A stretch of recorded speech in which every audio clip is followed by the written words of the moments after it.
Resistência Podcast. Aqui você tem um conteúdo de qualidade com quem conhece do assunto.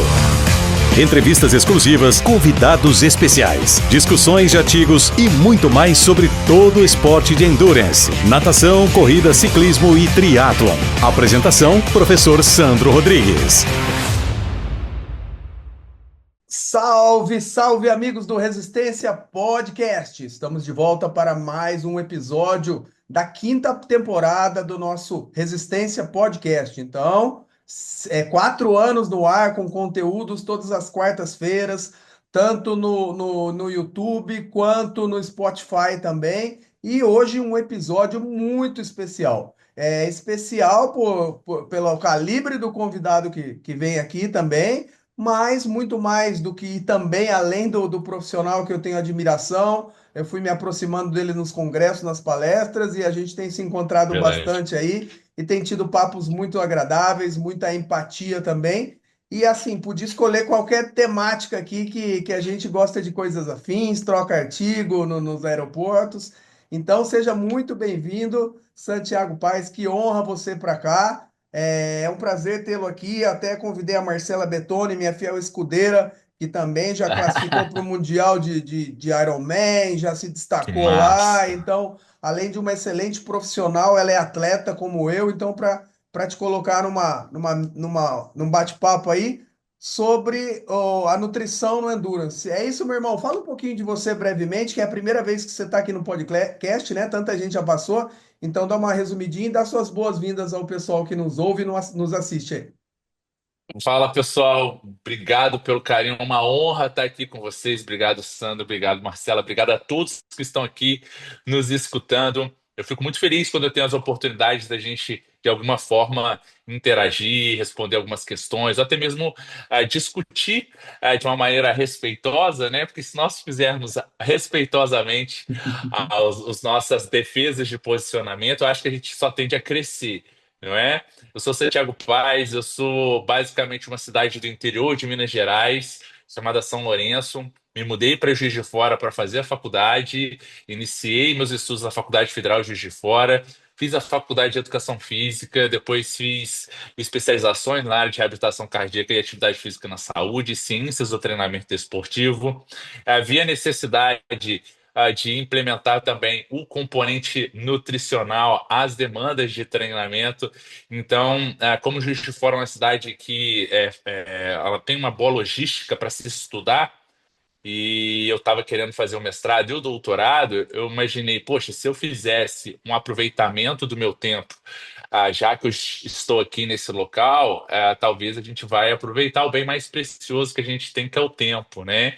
Então, eu me propus também a fazer a faculdade de nutrição, fiz o mestrado, fiz o doutorado em educação física, mestrado e doutorado na educação física, e aí, vendo a relação de comportamento, mentalidade, tanto do atleta, quanto também da mentalidade atribuída ao estilo de vida, ou então a mudança de um determinado comportamento, ou até mesmo a utilização das variáveis de treinamento psicofísico, eu imaginei fazendo a psicologia e realizei isso, finalizei no ano passado, então eu sou formado em educação física, nutrição e psicologia, e hoje eu trabalho com emagrecimento, eu trabalho com hipertrofia, trabalho com atletas também de diferentes modalidades, tanto do fisiculturismo, quanto também da ultramaratona de montanha, e também atletas no cenário do UFC, no MMA. Então, hoje eu estou trabalhando um pouquinho com essas vertentes, de uma maneira geral, integrada. Também já tive experiência em algumas outras modalidades, adoro endurance, defendo muito endurance, e eu acredito talvez que a gente possa estar estreitando um pouquinho os laços. Desse é um assunto que eu adoro conversar, e não sei se é coincidentemente, mas talvez curiosamente seria a melhor palavra, eu não tenho discutido muito sobre isso. E é uma coisa que eu adoro, e eu não sei por que talvez a gente não tem tantas discussões acerca tanto do treinamento de endurance, quanto também, e principalmente, uma nutrição na endurance, independente da modalidade. Mas eu fico muito feliz, a gente está tendo essa oportunidade, e espero que a gente aproveite da melhor maneira possível esse momento. Sensacional, Santi. E antes de eu falar com vocês, eu não paro de falar mais, né? Muita empatia também, até a multidisciplinaridade na formação, né? Eu sou fisioterapeuta, profissional de educação física, meu mestrado, doutorado foi na medicina, e essa Que massa. miscigenação é muito produtiva, né? Mesmo que o carro-chefe seja educação física, a fisioterapia, a medicina, minha mãe falava, poxa, mas você não vai trabalhar numa clínica por avental de branco, né? Eu falei, mãe. Para ser fisioterapeuta, você não precisa ficar de branco ligando e desligando aparelho, mas a minha menina dos olhos é educação física e eu tenho certeza que me tornou um profissional de educação física diferente. Então, Perfeito. respeitosamente, eu vou chamar a Marcela Betoni aqui, minha fiel escudeira que vocês já conhecem, tanto da assessoria, quanto dos podcasts, quanto da vaga para o Mundial, porque ela é uma atleta também muito dedicada, né? Então, e se interessa muito pela parte comportamental, a parte da psicologia também, ela do treinamento mental, ela direciona com os nossos atletas e vive isso no dia a dia. Então, Mar, dando as boas-vindas para você e você vai ter a honra de fazer a primeira pergunta para o Santiago aí. Eita! Olá, tudo bem, pessoal? Mais uma vez aqui, junto com o Sandrinho e junto com o Santiago, que eu acompanho o trabalho dele. E olha que peso que sobrou para mim, hein, Sandrinho? Bom, como o Sandro falou, eu gosto muito da parte comportamental dos atletas, né? Eu Massa. estudo bastante e falo com eles sobre isso, aplico também, tento aplicar em mim, né? Um pouco, a gente sabe que não é fácil trabalhar essa parte Não da é? mentalidade, e eu acho que é bem completo, né, Santiago, Sim, o seu perfil, a questão de ter a parte de nutrição com a parte do gasto da educação física e com a parte da mentalidade, porque exato. muitas vezes as pessoas não conseguem ter a organização alimentar por conta de distúrbios, vamos colocar assim, talvez seja uma palavra pesada, mas emocionais, né, mentais, que não Claro. conseguem controlar, né, isso. E a gente sabe que a performance ela tá ligada nos três pilares, que é o treinamento, o descanso e a alimentação, né? E se um Perfeito. desses pilares não tiver bom, a performance ela deixa a desejar, né? Concordo. Uma coisa que eu queria levantar a bola aqui para você falar um pouco, que eu sei que você já falou sobre isso, mas que está em alta, é as pessoas falarem da alimentação inflamatória, dieta inflamatória, né? Fala pra gente um pouquinho sobre isso, você que eu sei que gosta desse assunto, né? E a gente tem ouvido bastante sobre isso atualmente, né? Ah, não posso comer isso porque é inflamatório, ou aquilo vai me inflamar, né? Fala um pouquinho pra gente. Perfeito, obrigado pela pergunta, querida. Essa pergunta é incrível, né? Primeira coisa que a gente precisa entender é que naturalmente o nosso corpo, quando a gente respira, a gente inflama. O oxigênio que nos dá a vida é um oxigênio altamente inflamatório. Se você não entende o conceito, ou talvez a relação biológica, da necessidade do oxigênio na nossa célula, a potencialização da utilização desse oxigênio e como se fossem os produtos que não são utilizados naquele momento de oxigênio e batem na mitocôndria e saem da célula e que vão gerar a espécimes que são reativas ao oxigênio e vão criar radicais que podem ficar livres e vagantes, os radicais livres, aí sim a gente vai entender alguns componentes que naturalmente são inerentes à vida.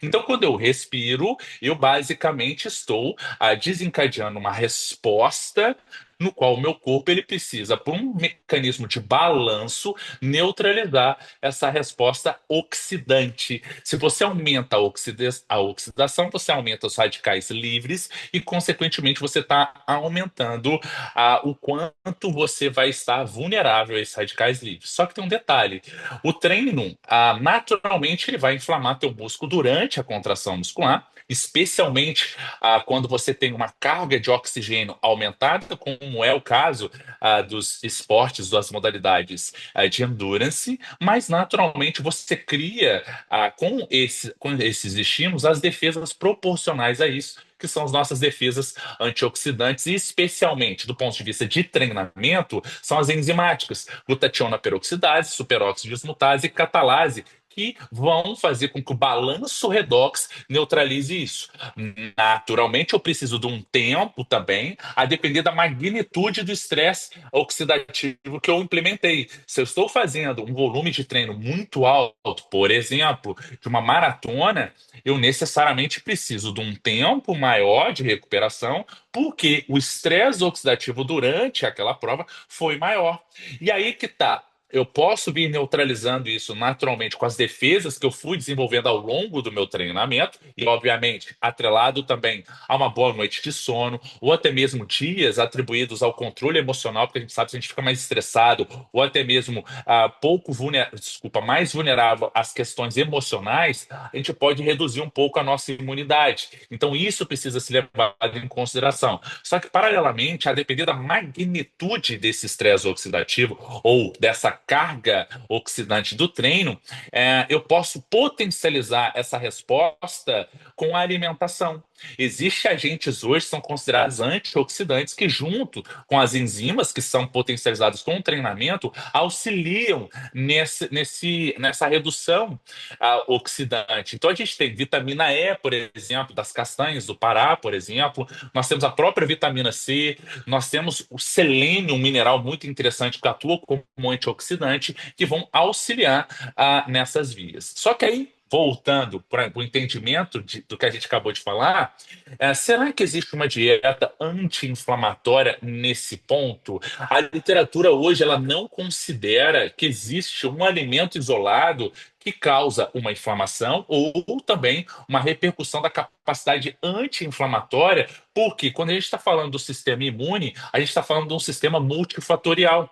E um dos principais elementos atribuídos ao aumento da pró-inflamação no nosso corpo é o excesso de tecido adiposo, que gera na corrente sanguínea a liberação de, por exemplo, substâncias como o TNF-alfa, o fator de necrose tumoral alfa, considerado o agente mais pró-inflamatório que existe. E, paralelamente, você reduz também a liberação de agentes anti-inflamatórios pelo próprio tecido adiposo, como é o caso de uma substância chamada adiponectina. E, paralelamente, quando você tem esse gradiente aumentado em função do tecido adiposo, especialmente visceral, pró-inflamatório, aumentando na corrente sanguínea, é o que a gente chama de inflamação crônica de baixo grau, por conta desse excesso de peso, você também, paralelamente, tem uma redução da massa muscular, considerado o tecido mais anti-inflamatório que existe, porque você consegue reduzir essa inflamação, porque quanto mais massa muscular você tem, mais você libera na corrente sanguínea agentes anti-inflamatórios, como é o caso da interleucina 6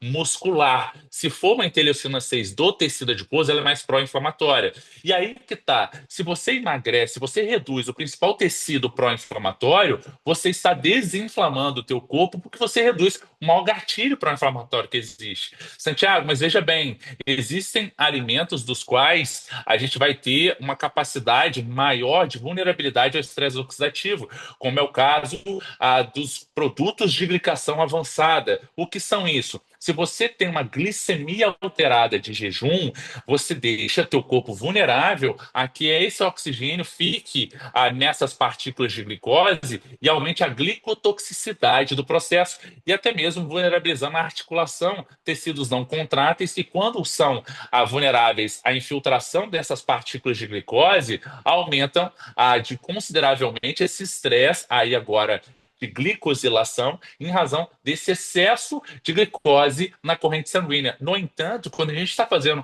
uma relação, talvez, de por que esse indivíduo deixou estar nesse estágio, não foi porque ele usou açúcar, não foi porque ele está tomando caldo de cana, não. É porque o músculo dele talvez não está tão grande o suficientemente para chupar essa glicose para dentro do músculo, o que viraria glicogênio muscular. Então, se esse indivíduo tem uma reserva, uma caixa d'água maior para colocar esse caldo de cana dentro do músculo e encher essa caixa de glicose, a gente está falando o quê? Que é um indivíduo que não treina e talvez não consegue colocar essa glicose para dentro do músculo e essa glicose fica aumentada no sangue. Por que eu chamo a atenção isso? Porque existem pessoas que dizem que o açúcar é inflamatório, ele é pró-inflamatório. Então a gente pensa o seguinte, mas peraí, se um maratonista que tem 500 gramas de glicogênio muscular ao longo de 3 horas e meia, 4 horas de prova, fez essa depressão total não, essa depressão considerável desse glicogênio muscular, depois da prova, quando ele toma um caldo de cana, cujo índice glicêmico é lá em cima e uma quantidade de sacarose lá em cima, que as pessoas falam, meu Deus, ele vai ficar todo inflamado. Meu querido, essa é a primeira resposta anti-inflamatória e também anticatabólica, aumentando a insulina, reduzindo a imunossupressão pós-exercício e fazendo com que esse açúcar entre e recupere todo o glicogênio que foi depletado. Então, como é que eu vou falar, talvez, com o açúcar inflamatório, se nesse momento é o principal agente que vai já entrar e fazer essa recuperação rápida durante esse período e, consequentemente, já preparar o atleta em 30, 40 minutos, para ele já ficar um pouquinho mais energizado, para a imunidade dele subir um pouquinho mais, para ele não ficar vulnerável também às partículas que estão no ambiente, que podem aumentar as chances de ele ter um resfriado, alguma coisa desse sentido, e já preparar ele para as próximas alimentações e, obviamente, a recuperação atribuída à alimentação. Então, como um todo, existe dieta anti-inflamatória? Não existe. A melhor dieta que vai te desinflamar é aquela que vai promover o aumento da massa muscular, a redução percentual de gordura, mas se mantida ao longo da vida, dentro de uma relação de composição corporal adequada, recuperação e, o mais importante, equilíbrio na alimentação, não há problema nenhum. Então você pode tranquilamente usar o açúcar como um pós-treino, você pode usar o caldo de cana, você pode usar maltestrina, destrose, você pode usar o carbogel intra-treino, enfim, existe uma série de estratégias dos quais a gente poderia estar utilizando, e eu adoro falar sobre isso, especialmente na Endurance, porque quando você lida com um atleta mesmo e tem uma ideia do que é, por exemplo, 6.000 quilocalorias numa ultramaratona, né, no qual esse indivíduo fica 3 dias, aí o buraco é mais embaixo, e aí essa palavra de inflamação, ela não faz sentido, até porque o que a gente está pensando é manutenção da performance e, evidentemente, não deixar essa imunidade cair, recuperar adequadamente esse glicogênio muscular e, de fato, preparar o indivíduo para os próximos ciclos de treino, porque a depender, talvez, da recuperação, ele pode inviabilizar uma estratégia, desculpa, um planejamento inteiro, tanto do micro, do meso e, principalmente, do macrociclo no qual ele está sendo treinado. Perfeito, Sensacional. Olha sensacional. que aula, né, Santiago? O pessoal já tá chegando aqui. Eu gosto de podcast assim, irmão. Porque o meu roteiro já foi para o espaço. Porque agora eu já quero falar de mais coisas. Eu já rasguei meu À roteiro assim. vontade. E assim que é bom, eu tinha montado um roteiro aqui. Então, assim, na nutrição vale aquela máxima também, né, para a educação física, que a gente fala que não existe exercício contraindicado. Existe a Não. pessoa que não é indicada para determinado exercício, né? Então, E aí a gente vem com a adaptação. isso, foi mais ou menos nesse sentido que você falou de um estresse oxidativo, você já falou da importância do oxigênio. Poxa, quando a gente Já. associa a temática do endurance, né? Então a gente pensa o oxigênio como fonte primária ali, porque as atividades são de longa Nutriente. duração, né? E talvez proporcional ao princípio da interdependência volume-intensidade. Obviamente você baixa um pouquinho a intensidade. E você falou que trabalha com MMA, que é um esporte totalmente antagônico em vias É. energéticas e até em composição corporal. Para o cara que está nos escutando também, que não é profissional da área, qual é a principal distinção da nutrição, alguém que vai procurar entre o MMA, por exemplo, e o endurance com todo esse estresse oxidativo? Perfeito, querido. Excelente pergunta. Bom, dentro da análise do treinamento, na Endurance, talvez a gente pode ter uma modalidade no qual esse indivíduo faça um longão ou talvez mantenha-se nessa modalidade num único momento do dia. Então, se ele é um indivíduo treinado, se ele tem um VO2 acima de a galera sabe o que é VO2, né? Tranquilo, né? Então a gente está falando aí de um VO2, pronto, acima de 55 para homem, pô, esse cara aí, recreacionalmente treinado, já tem um bom laço. Obviamente, se tiver mais de 70, a gente já está falando dos caras maratonistas, até mesmo ciclista do Tour de France e por aí vai. Então, a questão é, primeiramente, qual é a modalidade de treino que esse indivíduo está fazendo, ou até mesmo a proposta de treino que ele está fazendo. Se ele está fazendo um treino contínuo, então, provavelmente, essa relação, muitas vezes, de se treinar mais de uma vez no mesmo dia, para contemplar, talvez, tanto a demanda de treino ou até mesmo a performance exigida pela modalidade, pode já ser a primeira análise que a gente vai fazer como um diferencial. Por que eu chamo atenção isso? Suponhamos que eu tenho um corredor e aí ele só vai jogar ali dentro do pace dele, ou talvez em algum dia ele vai fazer um intervalado, ou até mesmo ele vai reduzir um pouquinho o volume para no final de semana fazer um longão, ou até mesmo descer morro para estar. Enfim, então são estratégias dos quais a gente tem uma única modalidade feita de uma maneira contínua ou até mesmo intervalada. Esse é um ponto. Será que ele vai treinar 2 vezes no dia? Aí isso é uma outra questão. Não sei, depende. Ok, mas no MMA. Então vamos lá. As chances do atleta treinar mais de uma vez por dia são maiores? Absurdamente. Então eu tenho acompanhado atletas que treinam no mínimo 3 vezes por dia. No mínimo. Por quê? Porque ele tem que fazer o técnico, e muitas vezes o técnico ele tem que fazer o striker, né, que é a trocação em cima, ou até mesmo ele faz o chão, que é o Gil, o grappling, né, o wrestling e por aí vai, que é a luta greco-romana. Então ele faz o técnico, então ele faz a musculação, né, e essa musculação ela pode ser também uma musculação mais voltada para resistência, para potência, principalmente, ou até mesmo para o fortalecimento e proteção. Então a gente já tem um componente também que pode alterar o gasto energético da sessão de acordo com o tipo de treinamento neuromuscular que vai estar fazendo. Olha só, a gente já muda também o prisma atribuído a gasto e no final a gente tem também o cardio ou até mesmo alguns exercícios que podem estar sendo feitos para esse indivíduo, para esse atleta estar melhorando o gás dele, o fôlego e a resistência. Então a gente tem uma demanda muitas vezes de 3 vezes no dia, sequenciadas por horas, dos quais a gente vai estar pensando talvez em como a gente vai reduzir o tempo de recuperação entre uma e outra, ou até mesmo gerenciar as reservas energéticas para que elas já fiquem substancialmente repletadas e ele consiga, por mais que, entre aspas, a gente não tenha um tempo suficiente para estar recompondo entre as refeições, a gente já sabe que esse glicogênio muscular ele já está cheio, ele já está lá em cima. Então, são estratégias que a gente poderia justificar em razão tanto, principalmente do gasto energético do indivíduo, pelo timing,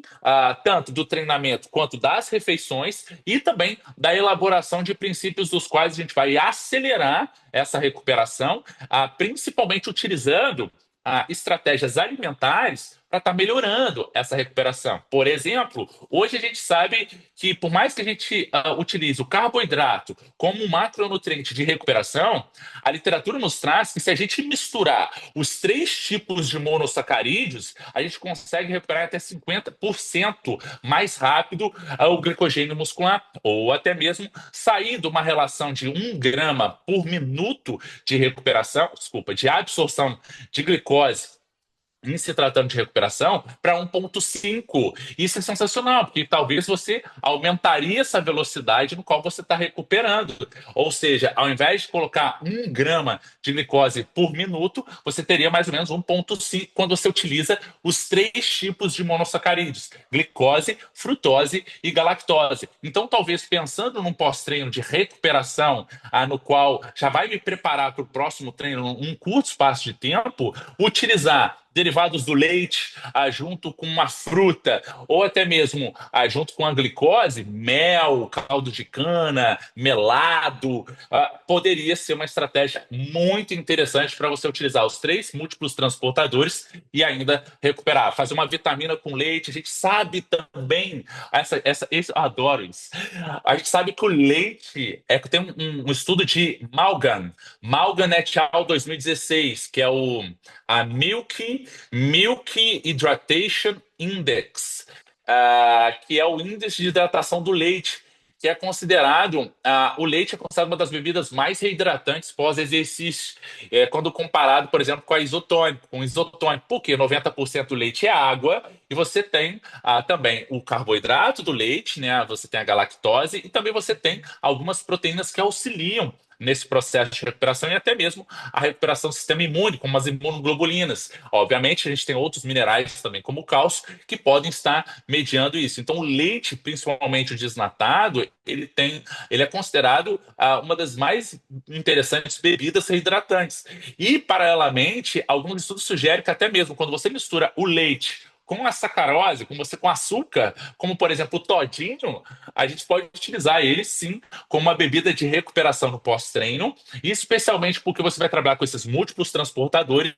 E é claro, como o gasto da atividade de endurance tende a ser muito maior, você já tem um agente que naturalmente vai ser captado e, consequentemente, já vai preparar o teu corpo para uma recuperação adequada. Então, essa, na minha opinião, poderia ser uma das principais diferenças em se tratando do olhar da nutrição do endurance, também com o olhar da nutrição para modalidades, como é o caso das artes marciais mistas, que tem um componente aeróbio e metabólico muito solicitado, e, consequentemente, também resgatando esse componente, vão reduzir a fadiga residual naturalmente que pode acontecer entre os treinos e preparar melhor esse indivíduo para o neuromuscular, especialmente quando ele está trabalhando com potência, seja na musculação, mas principalmente na luta. Porque o principal agente atribuído hoje à relação de gasto nas artes marciais é mais a potência.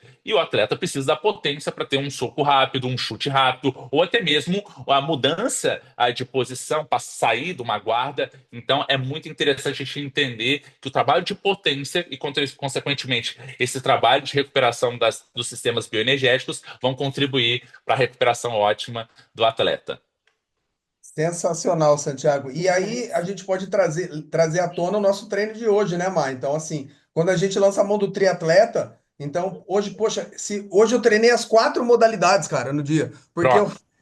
eu fiz uma transição, eu fiz uma bike, eu treinei de bike, mas eu corri 10 minutos para treinar essa transição depois da bike. Aí eu tive o meu pré-treino, pós, daí a gente foi pro treino de força na hora do almoço, né? E depois a gente foi nadar ainda. Então hoje eu pedalei, corri, fiz musculação e nadei. Pronto.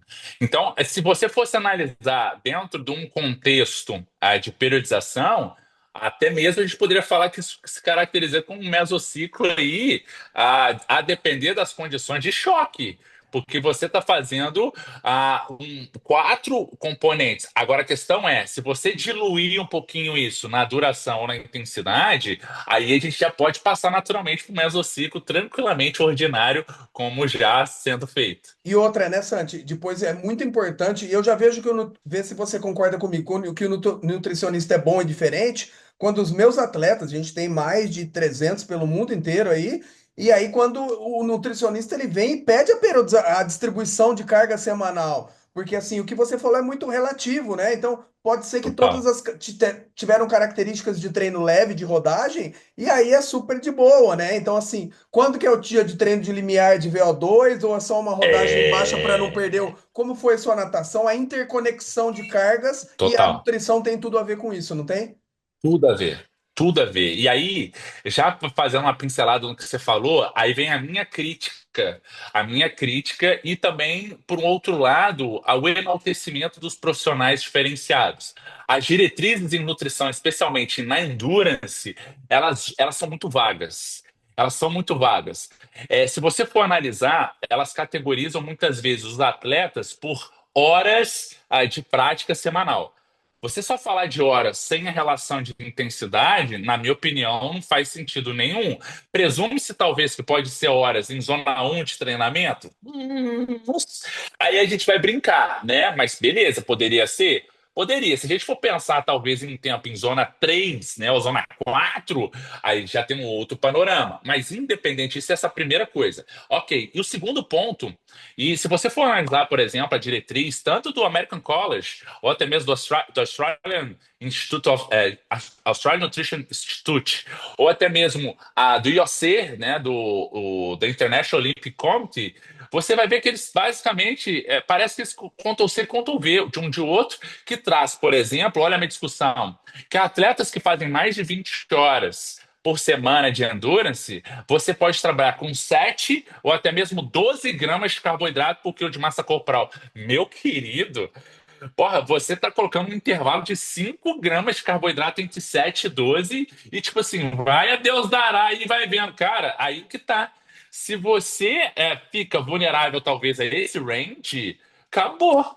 Se você não tem as relações, talvez, de possíveis gasto calórico da atividade, ou até mesmo recuperação, o próprio peso corporal como um mediador, e levando em consideração também a taxa hídrica perdida para analisar se esse indivíduo, durante a prova, ele já entra no estado de desidratação leve, que a gente já sabe que 1,5 a 2% abaixo do peso durante a prova já está em desidratação, ou até mesmo as condições climáticas da prova, que já estão, até mesmo esse indivíduo está numa rodagem baixa, só que, poxa, ele está numa umidade relativa do ar, ou até mesmo uma temperatura tão crucial que está fazendo com que o próprio clima já vulnerabilize essas relações hídricas que ele tem.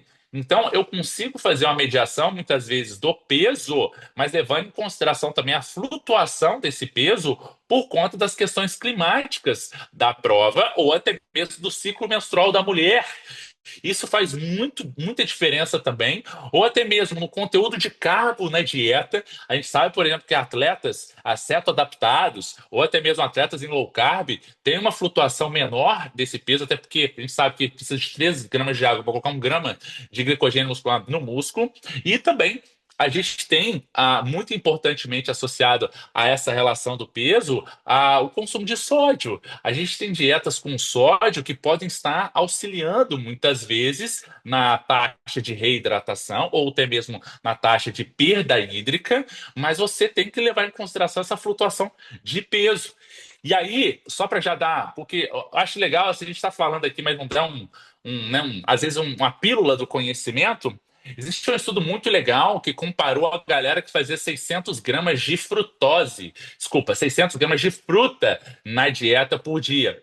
A galera que fazia 600 gramas ou mais de frutas na dieta conseguiam reduzir 1 quilo a mais, né? Reduzir 1 quilo a mais no peso. Por quê? Porque a frutose ela atua também nos canais SGLT no rim. Então, quando você aumenta a excreção, quando você aumenta a atividade desses canais, você aumenta a excreção também de sódio. E isso tira, em média, 1 quilo de retenção no peso. Isso é sensacional. E para finalizar, eu não poderia deixar de falar desse caso, muito emblemático que eu acompanhei. Eu tive um caso em que creatina para uma atleta de corrida teve que ser tirada da atleta. Eu sempre falo isso. A Sabrina, ela tá me escutando. Eu posso falar isso, que eu tenho essa liberdade. A nossa atleta de ultramaratona ficou em quarto lugar no Mundial em Portugal. Eu acompanhei o protocolo dietético e, mais legal, ela tem 50 quilos e ela é vegetariana. Imagina uma atleta fazendo uma ultramaratona de montanha, 14 horas, sendo vegetariana. Isso, na minha opinião, fez com que o entendimento sobre as relações, tanto de perfil de alimentação, quanto também questões de prova, quanto também de volume de treino, tanto de rodagem quanto fortalecimento, fossem, na minha opinião, foram ressignificados, porque eu não tinha literatura para me ancorar. Então eu tinha que conhecer o perfil da prova, as questões climáticas e por aí vai. Onde a creatina entra aí? Bom, creatina, nós temos evidências também para corredores, principalmente para recuperação, porque a creatina aumenta a osmolaridade, porque ela aumenta a captar mais líquido para dentro do músculo, e se você tem um soluto maior dentro da célula, você consegue pegar. Desculpa, se você tem mais solvente dentro da célula, você consegue pegar o soluto de fora e colocar para dentro. Então você dilui isso aí, isso é sensacional. Então o equilíbrio, desculpa, a osmose, ela fica facilitada quando você tem mais água dentro do músculo. E aí que tá, para uma atleta de 50 quilos, quando a gente começou a utilizar a creatina, ela aumentou 2%.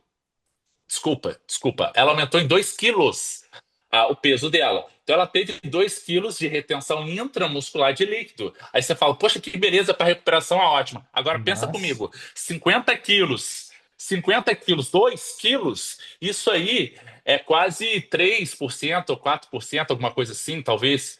E aí que tá, isso, Sandro, foi incrível, porque a minha atleta é ótima. A Sabrina, ela falou assim, Santiago, eu tô sentindo que tô mais pesada, o pace não tá encaixando, o ritmo não tá legal.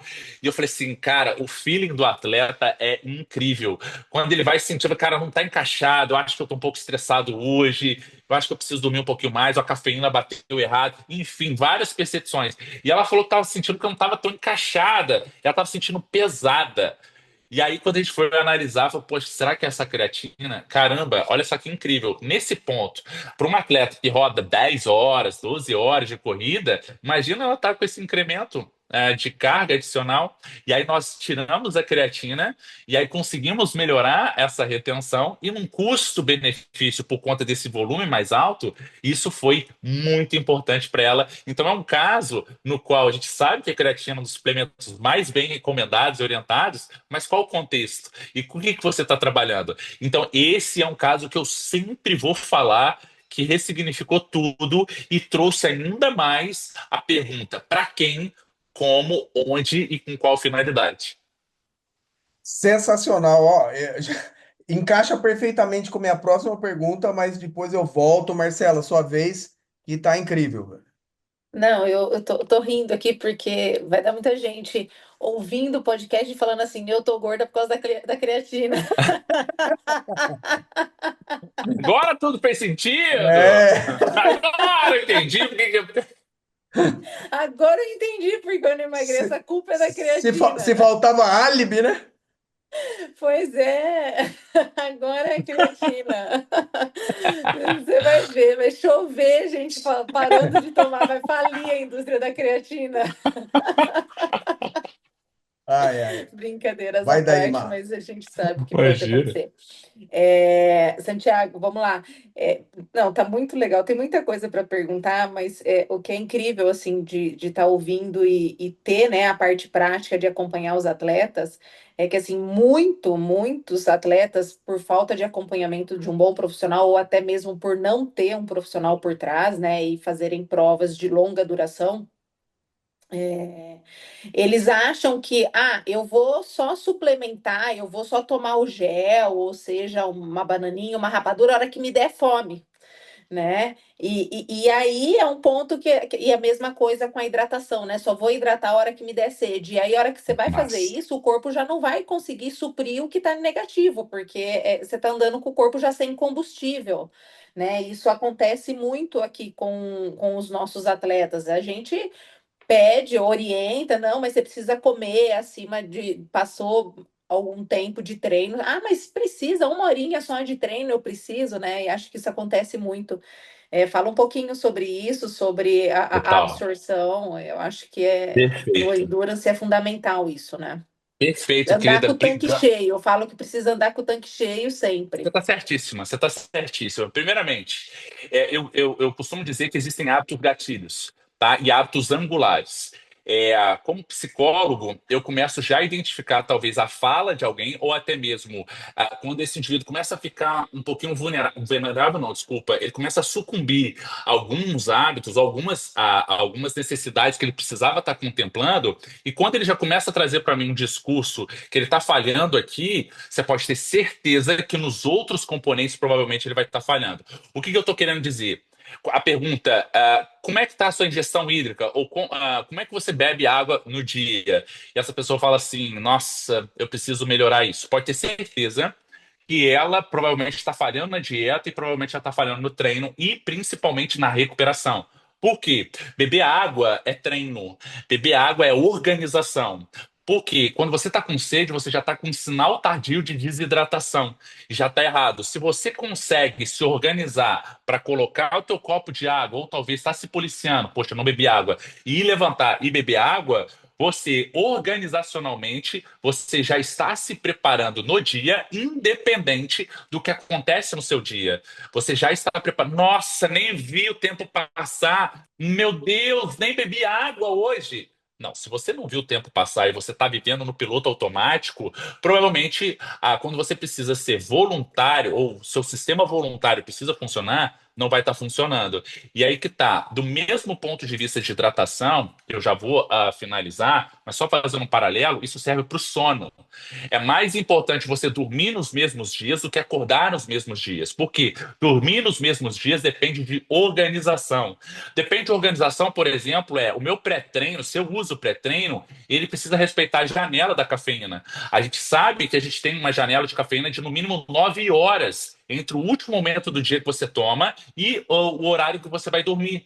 E isso é organização, isso é higiene do sono, já pensando retrospectivamente. Eu posso estar tomando meu último cafezinho às 2 horas, se eu for dormir às 10 horas. Então você já se programa em relação a isso. Voltando na água, hoje, o que a literatura nos traz? Em média, 35 a 40 ml de água por quilo de massa corporal para a gente ter um bom estoque de reidratação e bom estoque hídrico e um aporte de reidratação, e também analisar pela cor da urina se durante a frequência de micção a cor da urina não está tão escura. Por quê? Porque por mais que você beba, por exemplo, 35 ml de água por quilo de massa corporal, você está treinando muitas vezes num ambiente no qual o calor é muito grande, ou até mesmo a umidade relativa do ar faz com que você transpire muito, e o fato, talvez, de você transpirar mais, necessita que você ingira 50% a mais de água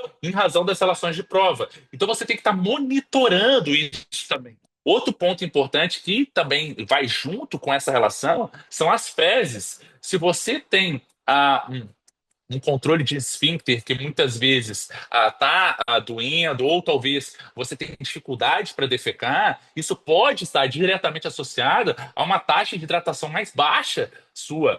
Então, quando você faz. Eu não vou entrar muito nesses aspectos, mas existe uma escala que se chama escala de Bristol. E quando a gente está falando em formato fecal, isso é saúde intestinal. Então, se sai em bolinha, em cabritinho, significa que o teu intestino está preso. A primeira linha de frente, quando a gente está pensando em intestino, é a água, a hidratação. Como é que numa tubulação da casa, os dejetos vão sair da casa se você não tem água para, de fato, transpor isso na tubulação? Então, não faz sentido nenhum. E, obviamente, se você não defeca, ou até mesmo se você tem a frequência maior do que 2, 3 vezes de defecação no dia, pode ser que você está defecando a prazo. Isso pode, ou mostrar, talvez, que você está mais ansioso, que você tem um aporte menor de fibras, vegetais, frutas e grãos integrais, ou até mesmo alguns agentes fitoquímicos que auxiliam nessa atividade, ou até mesmo a baixa hidratação, que pode ser também substituída por café. Muitas vezes esse indivíduo não bebe água, mas está bebendo café toda hora. Então ele prejudica tanto a baixa hidratação quanto o excesso de ansiedade, que faz com que o intestino não funcione adequadamente. E se o teu intestino não está funcionando adequadamente, tua emoção fica vulnerável, esse indivíduo fica literalmente enfesado. Um atleta enfesado, ele dificulta a recuperação e o relaxamento, ele não dorme direito, ou até mesmo ele deixa a musculatura mais tensa. Um atleta que treina com musculatura mais tensa, ele reduz, por exemplo, a amplitude da passada, ele vulnerabiliza a lesão, ou justamente por contratura, ou até mesmo ele faz com que o treino dele não seja suficientemente capaz de gerar os resultados, porque ele já está num ponto de musculatura rígida que não relaxa de maneira suficientemente capaz de ele manter as cargas de treino sem ajustar em função dessa relação emocional. Obviamente, também, se o intestino não absorve os nutrientes, a gente deixa de absorver tantos macronutrientes adequadamente, e aí a gente entra também no componente proteína, proteína atribuída especialmente ao teor de aminoácidos, porque a gente sabe que existe uma relação legal também de absorção com proteínas vegetais e proteínas animais. A gente não pode só utilizar as proteínas animais, vale muito a pena a gente utilizar as vegetais, até mesmo para ter uma modulação do intestino, ou até mesmo identificar se o atleta tem intestino sensível. Isso é muito importante, porque naturalmente o atleta de endurance tende a aumentar o que a gente chama de expansão das microvilosidades. E isso é muito importante, porque o intestino do atleta ele tende a ficar um pouquinho mais permeável. E algumas literaturas questionam muito isso, que o excesso de exercício endurance pode fazer com que, é como se fossem as microvilosidades, são os folhetos que revestem a camada epitelial do intestino. Então você imagina como se fosse uma cerca com um arame farpado entre o intestino. Então é como se estivesse extravasando. Se fica muito quente e as microvenosidades expandem, é como se passasse do intestino para o sangue algumas partículas que podem ser interpretadas como agentes externos e aumentar um pouquinho o processo pró-inflamatório de reconhecimento de algumas partículas que iriam ser defecadas, que estão agora vagando no sangue. E, por um momento, o sistema de defesa pode estar direcionando a energia para estar combatendo isso. E se esse indivíduo atleta já está com uma recuperação um pouquinho reduzida em função da carga de treino aumentada, isso pode ser um agente adicional para o corpo gastar energia ainda, produzindo células de defesa, sendo que talvez essa energia poderia ser direcionada para a musculatura esquelética para estar recuperando. Então, a relação de absorção também, em função tanto do indivíduo treinado, em função também, desculpa, tanto em função do volume de treino e essa permeabilidade intestinal, quanto também do intestino funcional. A gente tem o Esther Jenkins-Drup, né, um dos maiores nutricionistas que estudam carboidrato. Ele traz o conceito de gut training, né, treinar o intestino também. Você não vai comer alguma coisa diferente antes da tua prova. Não faz sentido você fazer isso. Pô, se você está treinando, não vou comer uma feijoada. Para que fazer isso? Se você quiser fazer isso, faça do período de treino. Porque se der algum ruim, você vai entender isso. Você vai entender a tua dinâmica também de flatulência, de fermentação, de intestino preso, ou até mesmo de intestino solto. Você precisa manter também a tua alimentação no dia de prova. Então você vai treinando o teu intestino para isso, ou até mesmo a osmolaridade em razão dos carboidratos de intratreino. Existem atletas, por exemplo, que utilizam panetone como intratreino, e principalmente ciclista. Isso é sensacional, mas tem um atleta que fala assim, meu Deus, não consigo, só coloca um pão aqui, eu fico... E aí eu preciso, então, de alguma coisa que naturalmente é, como, por exemplo, o carbogel, ou até mesmo a bananinha. Né? A bananinha é campeã, muitas vezes você tem atletas que adoram a bananinha, que é fácil de digerir, já engole, e por aí vai. Então, do âmbito geral, pensando em hidratação, pensando na relação de capacidade também intestinal, a absorção e até mesmo estratégias dietéticas, eu acho que a gente precisa pensar nisso dessa maneira. Showtime aqui no Resistência Podcast, né? Se eu falo que aqui os maiores nomes do Endurance do Brasil e até internacional passaram por aqui, Santiago veio a brilhantar aí e o papo é bom, dá vontade, o tempo voa, né? Eu vou fazer mais uma pergunta para a gente ir caminhando, mas vou fazer mais uma pergunta e falar para o pessoal também, né, Mar? A gente teve um episódio sobre treinamento, periodização intestinal com a Chelsea lá do Canadá, que fez aqui com a gente, só sobre isso. Então foi muito legal também você fazer essa analogia. Se você quer complementar, volta lá. Acho que está na temporada 2, cara. Faz tempo. Eu coloco o link aqui embaixo se precisar. Mas, Santiago, eu queria fazer mais uma pergunta, cara. Já que a gente sabe que, por exemplo, a hipertrofia é uma resposta adaptativa de qualquer treino de força. E quando a gente fala de treino de força, se eu vou correr, o fato de fazer movimento excêntrico, concêntrico, colocar o pé no chão, isso é um treino de força, né? E, Total. e aí o livro que eu escrevi com o Charles Lopes, prefaciado pelo Cielo, que eu presenteei meu amigo Santiago aqui também, fala Maravilhoso, por sinal. fala muito do modelo que contradiz o modelo de treino de força que quando eu fiz na faculdade, os professores me ensinavam em 1993, 94, 95, 96, né? Mas aí eu pergunto, como a gente sabe dessa relação e no Endurance, puxando aquele gatilho que você deu da sua aluna, de 2 quilos a mais para uma pessoa de 50 quilos. Então, é uma faca de dois gumes, né? Porque tem aluno que você tem que puxar atleta e tem aluno que você tem que empurrar. Porque Soltar. é a potência absoluta e a potência relativa. No ciclismo é muito Relativa. fácil da gente medir isso, porque até que ponto vale a gente ganhar massa e até que ponto vale a pena a gente emagrecer tanto a ponto de perder força. Perfeito. E a gente consegue fazer cálculos simples para identificar o peso. E como que o nutricionista entra nesse rolê aí? Cara, sensacional, meu Deus. Por favor, quero a parte 2. Eu quero voltar aqui. Isso é muito legal. O que que acontece? Dentro da periodização, a gente tem um conceito também de periodização nutricional, que eu acho sensacional também, porque se você presume que o teu atleta ele pode estar treinando com um percentual a mais esperado, tanto em função da recarga de carboidrato, ou até mesmo da taxa de hidratação, até mesmo em função da utilização de creatina, ou até mesmo em função do ciclo de treinamento que ele está fazendo, se é talvez um pré-competitivo, alguma coisa desse sentido, a gente pode pressupor que ele pode já vir, até mesmo do ponto de vista de recuperação, no estado de peso um pouco mais alto.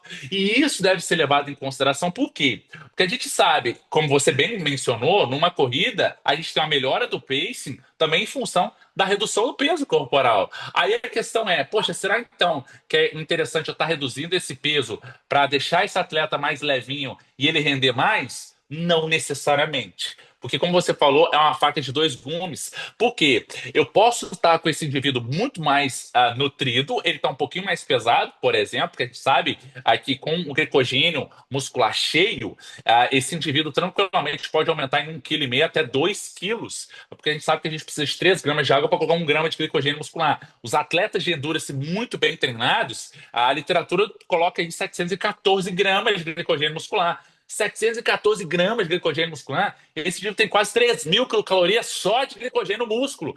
E se esse cara tem 714, se ele estiver cheio e a gente está pensando que ele coloca 3 gramas de água, se ele encher esse glicogênio muscular, ele está com quase 2,5 kg a mais porque ele está cheio. Aí presume-se o quê? Presume-se talvez até mesmo que durante o giro de treinamento ele pode estar girando com 5 quilos a mais, que naturalmente ele está cheio por conta dessas demandas, mas tranquilamente, se nós tivermos mais ou menos aí uns 15 dias, até mesmo 10, a gente consegue tranquilamente já reduzir isso, porque já é como se fosse um peso que nós podemos chamar de peso transitório, um peso residual, que pode ser naturalmente diluído em razão, muitas vezes, da manipulação dietética. Mas, de um ponto geral, isso pode ser interessante por quê? Porque ele treina também mais cheio. Ora, se o meu atleta está com 2 quilos, 3 quilos a mais treinando, na hora que ele tirar isso aqui, talvez ele vai soltar. Então, isso é muito válido e interessante. Por quê? Porque a gente conversa e fala, olha, qual que é a prova-alvo?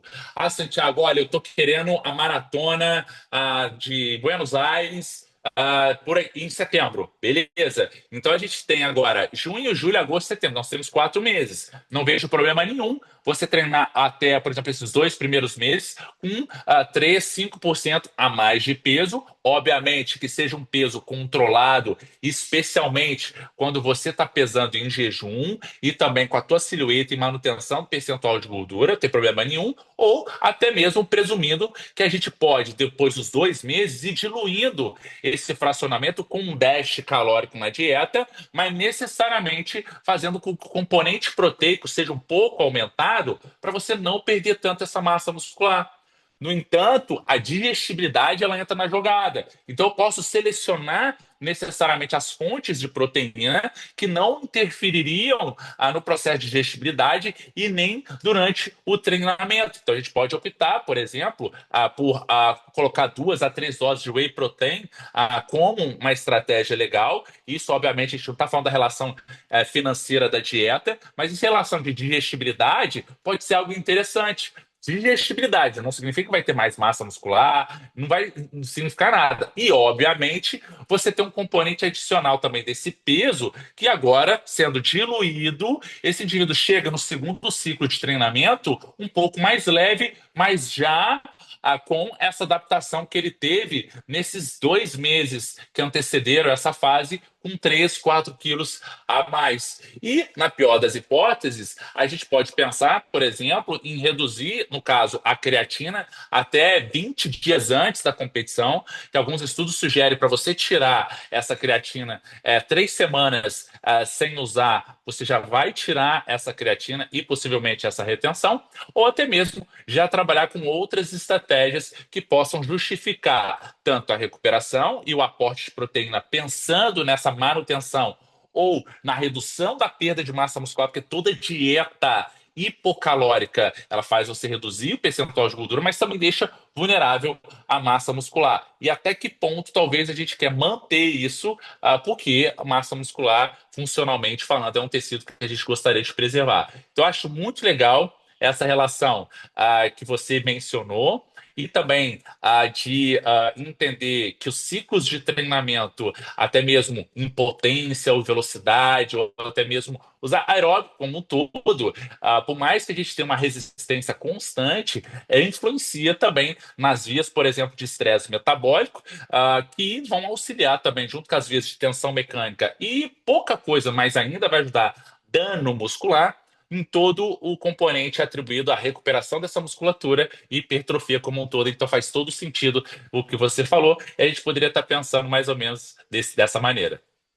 Sensacional, Santiago. Marcela, eu anotei mais ou menos agora que eu tô com vontade de fazer 63 perguntas que faltam fazer, que abriu a vontade aqui. E Meu você? Deus do céu, é muita curiosidade, é muita E coisa, é tá, muita caixinha que abre na cabeça, assim, ó.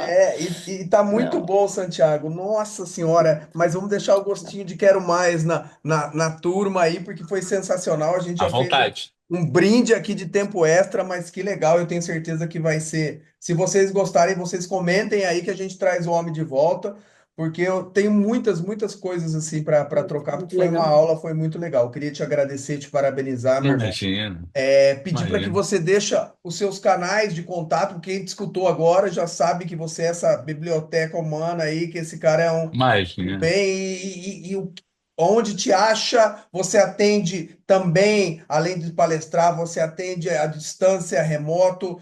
E se sim, nós vamos incluí-lo no nosso hall de indicações, né, Mar? No nosso seleto hall de Sim, indicação, que a gente tem nossa. o Claudião, que é professor do Valorize, que está no corpo docente da pós-graduação, que eu sou coordenador nacional de Endurance, né? Mas Adoro. vamos incluir você também. Então me fala aí Pô, isso é uma honra. como o pessoal te encontra, onde te acha também nas redes sociais, seu livro também, que o pessoal pode comprar. Fala aí das suas Perfeito. vertentes aí. Perfeito. Primeiramente, obrigado pelo convite, me coloco à disposição. Quando eu comentei com você, né, eu falei assim, poxa, que saudade que eu tenho de discutir, especialmente endurance, do ponto de vista de nutrição. Eu acho que são momentos e também pessoas como vocês que fazem com que isso não se perca e, pelo contrário, cada vez mais a gente consiga quebrar, muitas vezes, a cultura de que o exercício aeróbio envelhece precocemente, ou que o exercício aeróbio faz perder massa muscular, ou que mulher acima de 40 anos não pode fazer exercício aeróbio senão tem flacidez, a bunda cai e por aí vai. Enfim, obrigado por vocês existirem, obrigado por me ter convidado. Eu hoje eu trabalho no Instagram, Santiago Paz PhD, no YouTube também, Dr. Santiago Paz, no TikTok também, Santiago Paz PhD. Eu tenho a minha plataforma de cursos para o personal trainer, que é a Personal Play, né? E falo muito sobre também exercício aeróbio, adoro falar sobre exercício aeróbio, seja contínuo, intermitente, intervalado, multimodal, concorrente, combinado, nas suas diferentes vertentes. Tenho também um gostinho ali da nutrição, e eu acredito que dentro dessa possibilidade de a gente discutir a nutrição na endurance, eu acho que a gente pode estar utilizando cada vez mais esses momentos. Então, me coloco à disposição para auxiliar também a quem poderia estar solicitando os meus serviços. Eu espero que a gente consiga encontrar alguma demanda na agenda ali, desculpa, algum horário na agenda, porque realmente eu tenho me dedicado às escritas dos meus livros, às viagens do final de semana para estar viajando o país, mas com certeza, de alguma maneira, a gente pode tentar ajustar a agenda para isso. E, obviamente, se vocês tiverem interesse, é só mandar uma mensagem no Instagram e a gente já faz esse direcionamento. Mais uma vez, obrigado pelo carinho. Espero estar de volta em outros momentos para a gente estar discutindo ou modalidades ou então estratégias e por aí vai. E assim, só para finalizar, eu acho que ainda a gente precisa voltar um pouquinho mais e ter um carinho melhor na nutrição de recuperação, tá? De recovery. Eu tô meio, meio preocupado com o que a galera chama de recovery, de fato. Principalmente porque nunca se falou tanto em ansiedade em sintomas depressivos. Então, quando a gente está falando, às vezes, dos pré-treinos, dos estimulantes, ou até mesmo do ponto de vista de recuperação psíquica como um todo, eu acho que a gente está negligenciando algumas questões que eu acho que valeria muito a pena, especialmente do ponto de vista emocional, do ponto de vista da psicometria e por aí vai, e não só da nutrição, mas enfim, aí fica um site para alguns outros momentos. Mais uma vez, obrigado pelo carinho, me coloco à disposição. Juntos somos sempre melhores e conhecimento liberta sempre.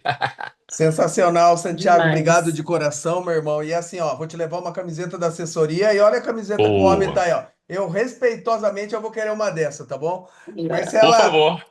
obrigado, minha querida. Deixa o seu beijo final aí para o Santiago para a gente se despedindo desse grande amigo, desse grande profissional que o conhecimento me trouxe próximo aqui. Pode deixar o Um seu recado beijo. para ele, Mar.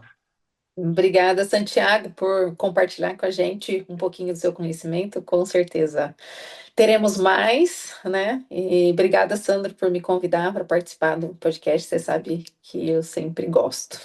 Tá por aqui. Valeu, gente. Valeu, Santi.